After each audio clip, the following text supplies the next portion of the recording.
Together. Today we have a very special guest, Julio, who is the program director for SHAPE, a spiritual healing program. So could you please give a quick explanation as to what SHAPE is? Thank you for inviting me, and it's a pleasure to be with your audience. And yes, let me go over the what SHAPE is. SHAPE is the acronym, like being a good shape, but it means spiritual healing by astral parasites extraction. It's very new and very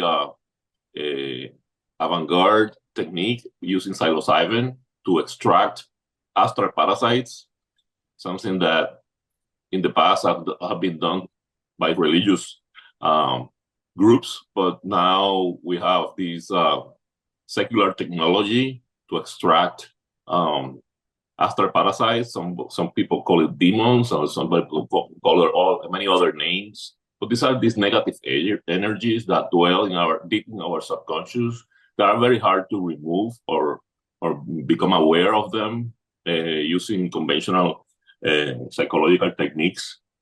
So this is what we do for the last year.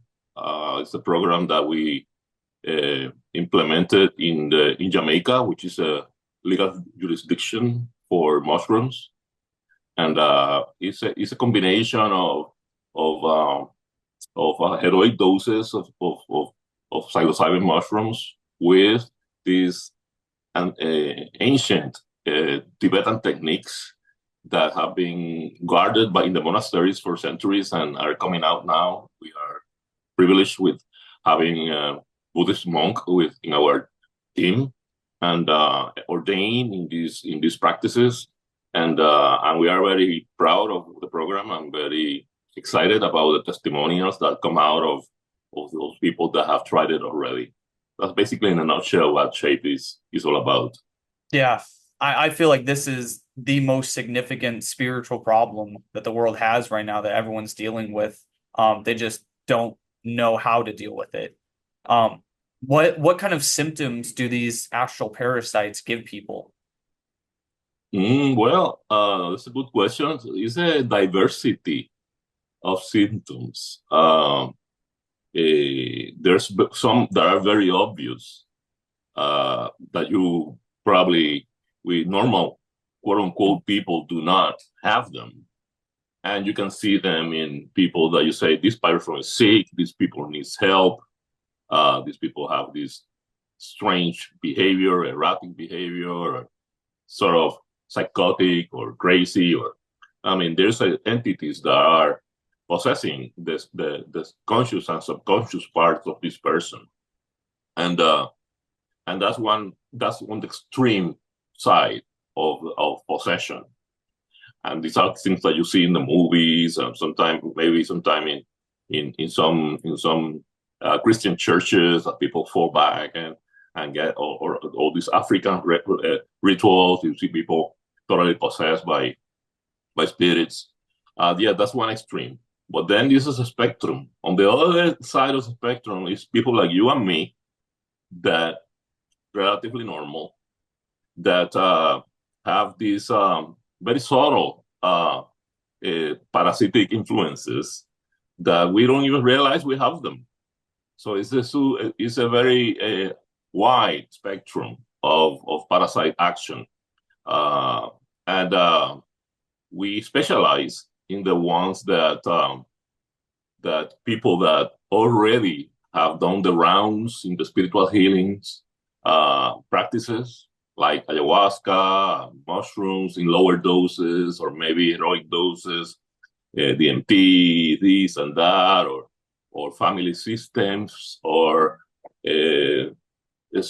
regular psychology, antidepressants, and they feel after trying all those that they still feel that there's something that they haven't touched. There's something that they feel they haven't reached a point where they feel good about themselves, and that's frustrating. These are the people that come to us, and when they understand, when they learn about what we do, immediately at the soul level they feel it and they say, "I want to do that." That's it. I think this is intuition tells you, and this is the people that that stand in line to do these retreats with us. Could, could There's you another group of people that that are also aware, but they haven't reached a point. They haven't hit bottom. They still, okay, I'm going to drink ayahuasca. Okay, I'm going to do this. And this may work for the level of parasite that you're carrying. But there's a certain depth of the subconscious that none of those things work. Uh, and those are the persons that are candidates to do shade retreats. So that gives you an idea of the range of situations that one go very wide from one extreme to the other. could you describe some of the experiences that people have with having this stuff removed? Some of the sensations that they may feel? Well, sensations are very key because that's way you as participant know that this is something being released, Yeah. and there's a sensation of release in these processes of what we're talking here in shape is 4 consecutive heroic dose sessions in 4 different days. So this is something that is if nothing happens on the first day, definitely on the second or the third, is gonna because that these entities are very embedded and entrenched in your subconscious, and most of the time, the first day is basically releasing some of the anchors that these entities have in your mind, in your subconscious, and then you have to hammer them for a couple of days and until it finally, with other techniques, with the Tibetan techniques, it's not only the experience of the psilocybin, but also the techniques of the extraction. And when the extraction happens, the sensation in the participant is like total relief, and you feel like how the faces changes, your body language changes, and you feel like a new person. And the beauty of that is that it continues all the way till you go back home, and your life changes because you're no longer carrying that energy that many times are for decades and all of your life, because some of these entities come from childhood or even in your mother's womb, or they have generational transference. There's a diversity of situations where these entities end up in your subconscious. Yeah. But I think one of the big ones that you mentioned is it's almost like our emotional wounds or our emotional pain. It's almost like a Definitely, doorway. It's like definitely, a doorway for them to come into definitely. The moment of trauma is the one source that brings more of these entities. than Uh, anything else. Yeah. so yes, definitely, and that mostly in the womb, the traumas of your mother when you were there, and the first years of life. Yeah. Uh, it's because when if you follow the Native American spiritual tradition, that they talk about soul, that you lose your soul, and there's a ritual of soul retrieval. Uh, there's a notion that in the moment of trauma, the soul to protect itself from pain, it leaves you for a moment during the trauma event because it's very painful, and the soul is very sensitive, and it departs from you, and this is the moment where the entities come in because they are not guarded. It's the moment of this your conscious, your personality is fractured, and it's a moment of craziness. It's a moment of irrationality. It's a moment where the soul departs for a brief moment, and this is when and it comes back. But it's too late. It's already installed itself Well, into wouldn't your subconscious. also don't wouldn't we also lose little bits of our soul as well because they are parasites? So aren't they there as well to try to drain bits of our energy You too? you never lose your soul. I mean, there's something called the soul retrieval, like it's not totally embodied, but it's still That's around. what I mean. Yeah. Yeah, Yeah. it's still around you. But what happens is that the entities displace uh, your soul. Yeah. Uh, and that's why when they displace it completely, this is the example of this uh, a, a demonic possession that we described earlier, that you're totally possessed and you kill people or kill yourself, or your Yeah. soul is not there. It is total possession. Well, So you look at it's a matter of degrees. absolutely. And you look at the very seriously depressed people, they always how do they always describe themselves as feeling very empty inside, feeling very numb. They don't feel anything except for the sadness and pain and stuff like that. And then they True. get those horrific thoughts of doing self-harm or whatever it is. Yes. True. True. Depression and most psychological and psychiatric conditions are parasites and demons. The mental health institutions is full of good people uh, troubled with these spirits. Yeah. Um, But but science is so alien to finding a rational approach to heal those that there's no remedy but to institutionalize them. yeah, I mean, and that's the way that it's always been treated as spiritual problems for thousands of years up until the last century. Right, right, Then we right, have this shift to pills and all big pharma right, and right. everything. Yeah, It's nonsense. that's the problem with psychology. Psychology comes from the psyche, which is a ancient Greek myth of psyche, uh, and it's a soul, Yeah, and it's like a butterfly. It's the things that flies around. It's your soul, and psychology is the study of the soul. So what happens is that once that science took over psychology, uh, with Sigmund Freud and all these pioneers, uh, as long as they continue to study the mind, they start removing attributes of the soul, yeah, explaining them rationally, and putting them in something is called the mind. So mind, this so now intuition is one of the few that still remains in the realm of the soul. But certainty and other attributes of the mind were originally domiciled in the psyche. But psychology, if you write a paper as a psychologist, as a doctoral thesis in a university today, and you speak about the soul, it's going to be rejected. I yeah, mean, it's a forbidden word in psychology, when psychology is in fact the study of the soul.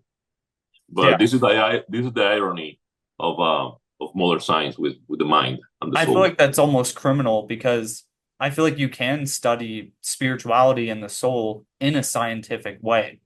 There is a lot of cause and effect relationships that I'm sure that all your years of expertise that you've really dealt with and have seen those causal relationships over and over again with your patients, right? Right, right, right. I deal with that in detail in my book, Ayahuasca Wisdom. That is the subtitle of the book is Achieving Personal Healing, Spiritual Healing through a quantum model of the psyche. So there I developed this model of the psyche, a quantum model, attempting to create a, a theoretical framework of the soul, so it can be used as a communication tool between patient and therapist. Because right now communication is the meaning of the word and the semantics are very hard for a patient and a therapist to understand and flow in the patient's condition, using all the on the one side of the jargon and on the other side all the street terms that the patient has, Right. mythology and rumors and So everyone will Hollywood be stories and myths, and then on designs. It's a big abyss between the two realms. So in my book, I just attempted to create this common language. So because it's important that therapists and patient speak the same language. absolutely. So basically, it kind of helps them to, yeah, to speak from the same foundation so they understand. Right, right, Yeah, right, that makes a lot of sense. right, right. in the book that I'm writing too, that's what I try to have because spirituality and a lot of different beliefs and stuff, people come from so many backgrounds. It's hard to have a deep connection unless you start from the same foot together and then see what the similarities are. Sure, sure. So, another symptom that with the astral parasites would be the changing of personalities, right? Right. And so Yeah. that, But what happens is that your personality is already changed and you don't know that this is not you. yeah, There's no changes personality. This parasite is with you for a long time, and you change your personality very gradually. yeah, These sudden changes in personality are rare. yeah, Uh, this works very slowly, and that's the way they work. Because what happens is that you don't see it. You think that this is you. So my mantra, my healing mantra, is you have to dissect as a surgeon with the scalpel of self-observation, okay, your entity from your identity, okay? The yeah, problem is that we think that this entity is our identity. absolutely. So Yeah. you have to scalpel that out. You have to observe, look, hey, here you are, this tendency is not mine. And then you start detaching with self-observation from your identity, this entity, until you have it cornered out, and then you can deal with it for extraction. But as long as you embrace the entity as your identity, your healing is impossible. I've been saying that for years as well. Yeah. You have to, in doing that too, it really teaches you who you truly are inside as well. And it helps you Right, right. grow. It helps you to grow so much. You discover your true self. You discover Yeah. your identity. You're a son of God. You're a soul of the Creator. Yeah. And have you found then in that process, doing that yourself, that our truest characters and reflections of who we are very, very often is who we were as kids? Well. In my case, I got this huge demon from I was in my mother's womb, Hmm. and I never knew Right. this. I mean, I was a very troubled uh, kid. So I was possessed by Yeah. these parasites that I got from my mother's with the trauma my mother suffered during my pregnancy. So I didn't have the before and after to Hmm. compare how it was before. Always been like that. It was not until I was with psychedelics able to do that to Differentiate. to split. Oh, okay, and then feels so good for the first time.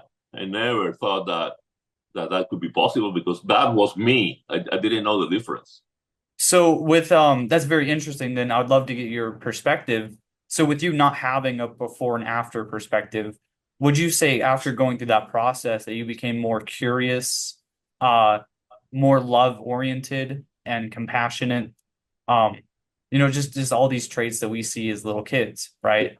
Right, right, right. Yeah, I wasn't that, but I was doing it by imitation. I was doing because rationalizing what love should be.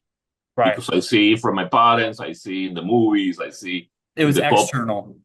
It's just on my that's the way it's supposed to be. So I acted out, Right. but I was not healing, not feeling it from the bottom of my heart. Yeah. So for the external world, I was a very loving kid. They could not tell the difference, but and I couldn't tell the difference either until Yeah. I was able to release it. I Right. said, You just thought that "Wow, was normal. now I'm feeling the act that I was doing as an act."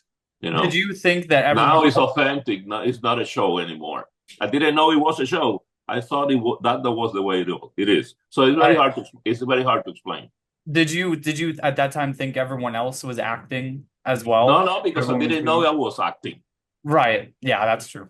Okay. So it's like that's the way. This is who I am. I'm a nice person. I'm a good person. I'm a Right. loving person. Because I was acting as a loving person is supposed to act. I Gotcha. mean, I learn behavior.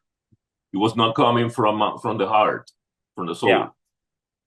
So another thing, so one thing that you kind of touched on You as know, well. most people is like that. Okay, it's believe it or not, this is what I've been discovering over the years. Yeah, absolutely. And I think they very much do target kids in general as well, Right, because kids that they have their souls are so intact normally that they have right, like the most reason to attack them. Um, right. and so one thing that you mentioned as well is something I call thought filtering, right? You have to be very vigilant in knowing that the thoughts that you're thinking are actually yours versus the entities. You know what I mean? Yes, And that's a very tough thing that a lot of people can't handle, I feel like. It's very hard. yes. But once the entity is there, is thinking for you, and you think it's your thought. Yeah. So it's you embrace the thought, especially twisted stuff like sexual Yeah. stuff and Yeah. things like it's not ethical or things that are unlawful. Uh, if you're thinking about those things, you feel make sure that this is an entity thinking for you. Well, and You there's know, that common example where and that everyone's experienced, they call it the call of the void in the psychology terms. But when you're like someone's driving down the road and they get that little flick in their mind to just drive the car off a cliff or something crazy, right, right, right? right, right. And then they just That's an they sh entity. That's an entity. exactly. They That's shoot an it. entity that wants to take you to hell. Yeah. So they shoo that thought away, but they never really analyze it or look at it. You know, they Right, just say, right. oh, This that's a is the weird entity. abstract This is thing. an entity. This is an entity. That's Absolutely. evidence that you have an entity. Yeah. And that's in a lot of different aspects of our lives. A lot, a Well, lot. We are, listen, we are all full of it. yeah. This is not like 1 in 10. This is 9 in 10 or 9.9 in 10. I mean, we all come from disturbed childhoods. I mean, the mental health of planet Earth is from 1 to 10 is 0 point something. Yeah. You know, we Absolutely. are a very traumatized, a very dysfunctional planet. Yeah. Uh, and, you know, the huge majority of population is full of entities. Especially, I I think, mean, this is a because, dysfunctional planet. Give it for granted. yeah. Especially, I think, because we've all been ignoring the problem for so long that it's Hmm. kind of been snowballing and building up an effect, right? Right. At least in Well, but like the, look at the effect. The planet is full of wars. I mean, famine. This is a projection of our inner condition. I yeah. mean, as above, as inside is outside. So what humans do is to learn to live uh, and manage the situation on a livable conditions and accept that this and go through life waiting for death to end the game and but trying to manage it as best as possible within the conditions because you know it's ignorance. We are trapped in this box, three-dimensional box, and we don't have access and we don't have the wisdom and we don't have the information to grow up. Thanks God, the psychedelic renaissance Yeah. is breaking the ice on unconscious seekers that see the clues and explore and keep digging and begin discovering uh, systems and methods to expand consciousness and get out of this three-dimensional box and live in a more higher dimensional freedom that we all have the capacity to. So this is what shape is all about. Yeah. And taking a deeper look rather than just Yeah, yeah, dealing viewing. with people that realize that they're stuck, they're trying but they're stuck, and this is um, our market. Let's say this is not a commercial, but this is a spiritual mission. But this is our audience. You know, Right. people that wants to keep going and are stuck, and they know that there's more. Yeah. Come to us, and we show you how much more it is. Well, and the people that like, for instance, a lot of the healing and different stuff people are espousing right now, they only try to tackle the surface level problems, right? Like Yeah, you can't yeah. just heal the And trauma. that's fine. That go for it. That's where you begin. That's the first level. Go Yeah. ahead, open up, discover, remove this, remove that, the little bad habit, la la la. But then you get deeper into that and you realize where the hardcore rock is. Yeah. And that's where the problem gets tougher, you know. And you're frustrated because you want to change certain behaviors, and you cannot do it. And I mean, didn't you, you want to lose 20 pounds, and no matter how many diets you all fail. You never are able to follow the diet, or you propose something next year, and by March, February, you're already breaking all the rules that you put yeah, on the January 1st goals that you put, because there's stronger forces within you that sabotage your sincere intentions. absolutely. And didn't you also say some of these patterns of behavior are also might even be considered neutral or positive? It's not necessarily just the sabotage stuff, right? Yes. Yeah. Yes, there's an angle that sometimes I discuss, that these are these positive entities, you know, In like quotes. Yeah. this. I mean, like people, for example, forgetting all about themselves, about taking care of their family, about taking care of themselves, and they're all about helping others. And they donate more than they should. The family is suffering, but they want to help others, and they they compulsively feel that this is their mission, and it's totally unbalanced uh, when you compare it with their own well-being or the well-being of their family. It's all about the well-being of others. Well, this is an entity that has possessed or influenced this person. But the world at least is benefiting from it. It's not a criminal entity that people is killing people around or stealing money from people. It's an entity that is helping others, but it's still an entity.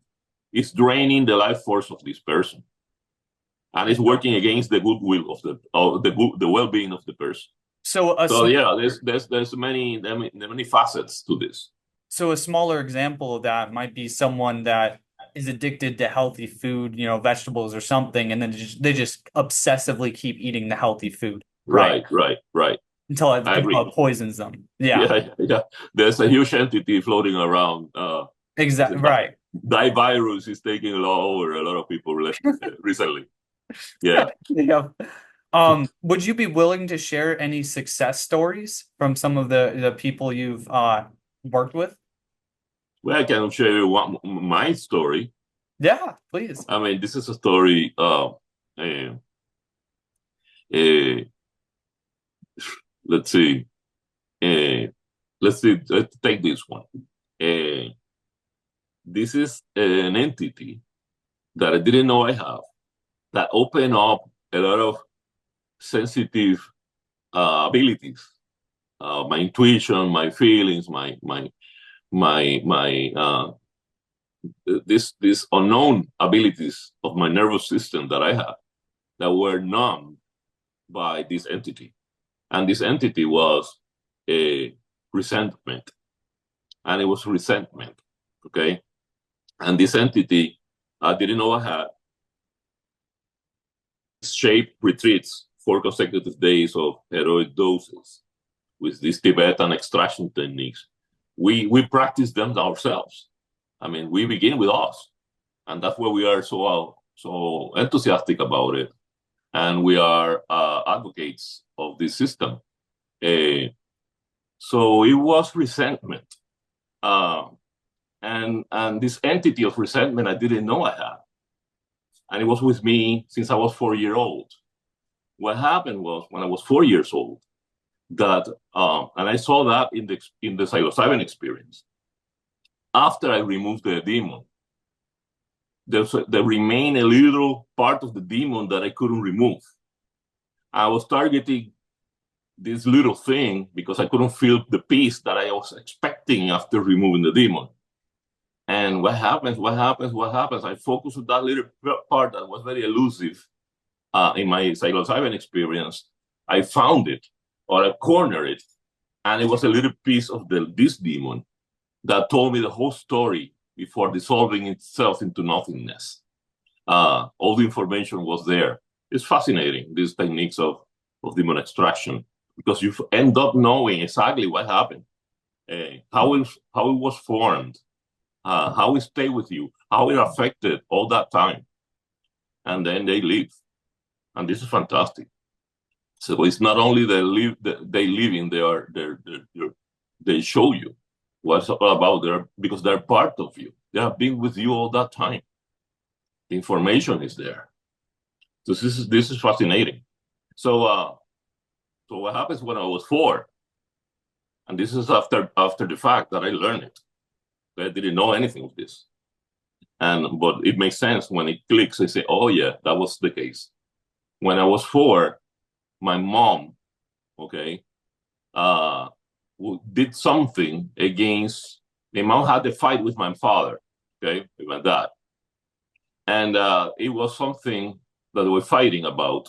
I don't remember what it was, but there was a child watching their parents fighting.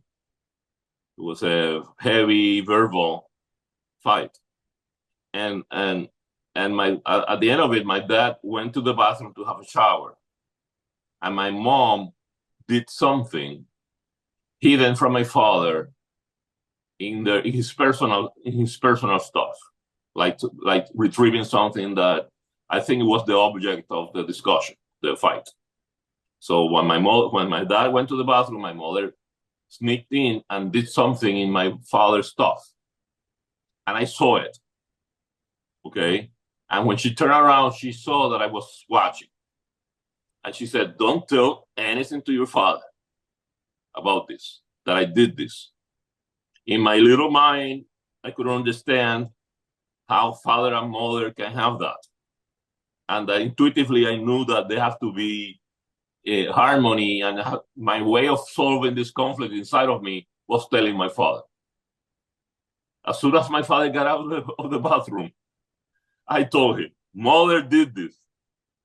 What? And the guy was still hot about what was going on before he went to the shower. And then confronted my mother again, and then the fight was physical. And I got all that guilt, okay? Because my father was beating my mother.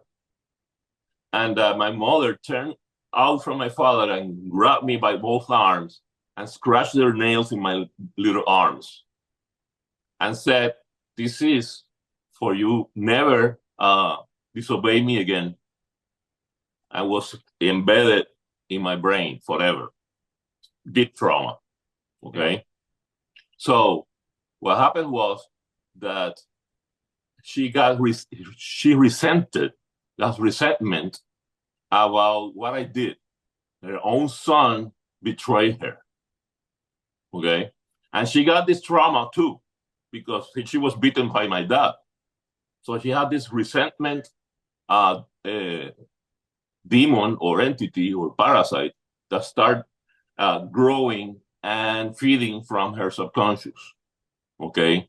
So what happened was that she, every time that was disciplining me as a kid because I did bad stuff, I didn't want to school or I stole something, I mean, whatever a kid does that deserves a good spanking. Okay. That spanking, she did it with real anger. It was not loving at all because she was resented about what I did to her. So this entity hide behind the good mother that's supposed to discipline the boy to be a good boy. But every time you had the opportunity to do this rightful spanking to help your own son to be a better boy, this entity came in and really hit me with anger, replicating the anger that she had when I did that to her. This entity spanked me. I didn't see my mother. It was like a demon spanking me. I mean, it was not that they hit me too hard, like go to the hospital or bleeding or no, it was a regular spanking. But the emotional content of that spanking was horrible. on Yeah. her face. This was like, terrible. So what happens was that I started building resentment against my mother's resentment. And it was a fight of resentment. I took this entity from my mother when she was beating me all the time with resentment, transference of the demon. So I felt in my body, in my soul, the resentment which she was hitting me, and I resented that because I felt the hate. My Right. mother hates me, Right. so it was resentment of the resentment. Uh, and I carried all of my life until I was a teenager that my mother didn't hit me anymore. I was too big for that, but I carried that all my life. I'm in Until my you 60s until you deal with it. until just because I was, these are, as you say earlier, there's layers of trauma, Yeah. there's layers of entities. There's some ones that you can deal with this with just with meditation and realizing it and removing it by yourself. There's others these and blah blah blah blah, and there's ones that you don't even know that you have it, and you're never going to remove it because you don't know you have it. So you cannot heal the unknown. Uh, but the psilocybin and these techniques did the miracle. Okay, and showed me, look, it was a very hard fight to remove this entity. It was domiciled in my gut, in my small instinct time. And from there it was removed with these Tibetan techniques. Okay, because these entities are in your soul, are in your mind, are in the quantum field of Yeah. what you really are, but they have a physical correspondence. They do. They Yeah. located in certain organs, and that's where disease comes. Okay, heart disease, liver, Yeah. pancreas, and it's all demon based. Yeah. So it's I mean, I cannot have this conversation with a medical doctor, because Oh, no way. he kicks me out of the room, Yeah. get out This of guy's a here. quack. Get him out of Right, here. right. So, but this is my 10 cents of wisdom about that. And this is one example of how that works. So, would you say they're also like a virus where let's say that the demon with your mother that transferred to you, it would still also partially be with her as well, right? Sure, So it is sure. like a virus. It's going No, to spread, right? she died with that one. She died with that one. Right. Yeah, yeah. He went to the grave. She passed out years ago, and she never removed that. She was resented Yeah. all her life, And and that's kind of what I'm, she projected that with other people. yeah, absolutely. Not with me. Right. So that concept, I call it secondhand spirituality in the same way, secondhand smoking, you catch the smoke of other people. Right, Yeah, right, a lot right. of times, yeah, you have to be very careful on who you interact with. Well, I mean, it's trauma based. Is that person that you interact with traumatized you for some event? You can get it, but you cannot get now into this scary mode that not touching you or not giving you the hand or not hugging you because you're gonna get this demon. It doesn't work like that. So that would be like too much. That would be wrong. I mean, that would disturb your lifestyle. I mean, Yeah. because you will live in fear with everything. Yeah. No, it's not like that. I mean, if you have this argument with your friend and they start punching you, and and it bleeds your lips, and you are scratching his face, there's a lot of energy there that can be transferred. For instance, sexual intercourse. Uh, there's a saying that when you sleep with someone, you have slept with all the partners that person had. Yeah. So if you slept with a prostitute, just imagine all the demons that you may be getting. Yeah. It's very intimate with your soul. Absolutely. Definitely, sexual energy is the most powerful energy in the universe. It's a creative energy. Sexual intercourse in orgasm is a short circuit that, I mean, it's the opportunity for demons to jump into you. Wow. I this has been an incredible talk. So would you be able to share your book, your website, whatever links you'd like to do? Please plug whatever you want to right now. Well, I mean, this mission with the demons is something new. I have been an ayahuasca facilitator for 25 years. You know, I drank my first cup of ayahuasca in 1998 from the hands of this now renowned shaman, Don Jose Campos. He's been in jail in France and in jail in Mexico because of ayahuasca. He's doing well now in Peru. He's my dear friend and my teacher shaman. I was his apprentice for 15 years, and then I discovered this technology of psilocybin only a couple of years ago, and it expanded my territory of healing tools. And I started practicing the psilocybin without putting away the ayahuasca. I still work as an ayahuasca facilitator for private ceremonies, 1, 2 people, 3 maximum, and put all my coaching skills and all my spiritual healer skills for specific reasons and for specific situations. So I'm specialized in that in my ayahuasca work. I no longer do the ceremonies of 15, 20 people that I used to do years ago. But now with a couple of partners, a friend from childhood that is also a ayahuasca facilitator for 20 years, and this Buddhist monk that is ordained in Vajrayana Buddhism, which is the one sector of the Buddhism that deals with demonic extractions.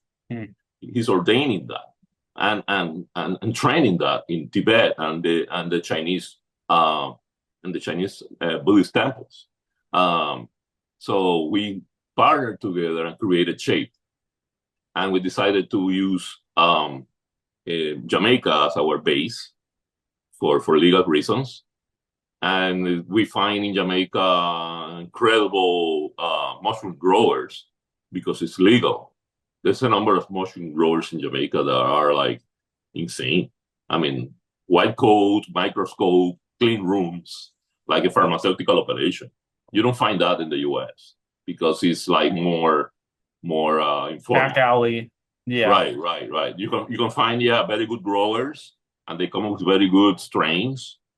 But Jamaica has nothing to envy to anyone else in the world with growing technique. They are good at that. So we get supplied with the Jamaican growers for our Jamaican retreats. So yes, and we do only 7 persons. There are 3 facilitators plus support staff for 7 people. They're normally CEOs. This is not cheap. It's about $5,000 for a 6-day retreat, which is you arrive one day, and then you have 4 consecutive sessions, and then you have one last day of doing nothing. No one goes to the airport that day. It's just to integrate, have fun, go to the beach, put it together, plan what you're going to do when you come back home. And then the next day we take you to the airport. And we do this in luxury facilities, your private room, private bathroom, chef, organic food. I mean, like the works. Because setting is so important in this kind of retreats. Yeah. You have to feel comfortable and trust the staff that is handling you.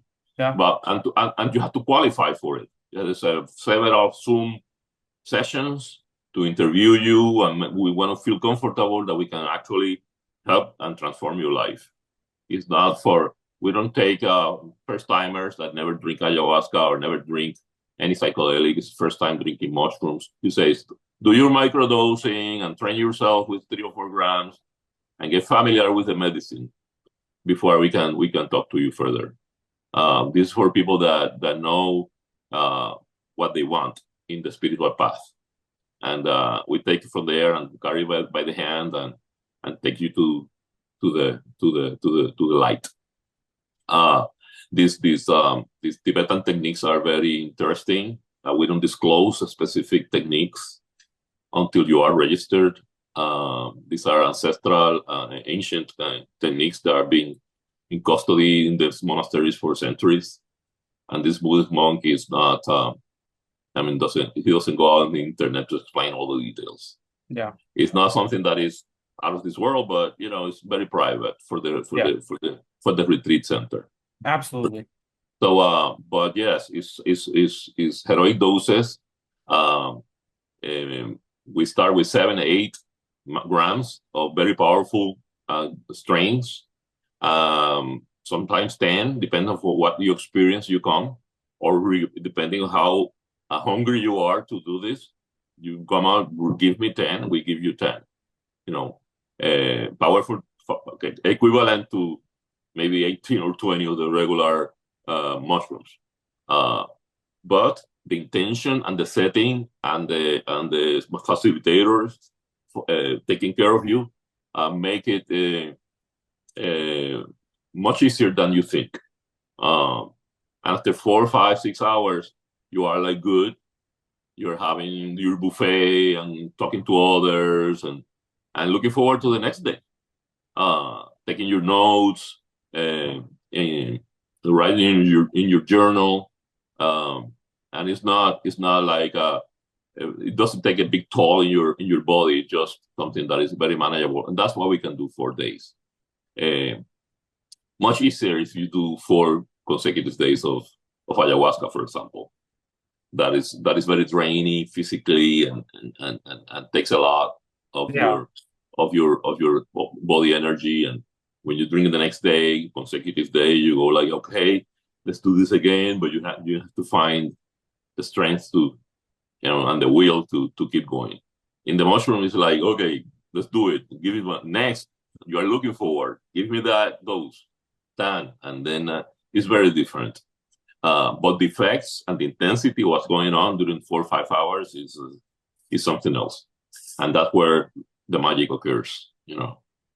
So yeah, so I come from the ayahuasca tradition. All those skills I was easily transferred to the mushroom tradition because there's only a switch of, uh, of Medicine. medicine, Yeah. and I had enough experience doing these retreats ourselves, and after experiencing all these demon removals that I just told you one example, you know exactly how to handle others. So so before that I was in ayahuasca. I wrote Ayahuasca Wisdom, which is a incredible thick book about all I know about ayahuasca. I have 145 topics that you can read modularly. You don't need to read it sequentially. And it's a very informative book for all of things about ayahuasca and the entities and subpersonalities, because I'm working with this before I got into the mushrooms with ayahuasca, subpersonalities, entities, how to remove them with ayahuasca. Everything is in that book.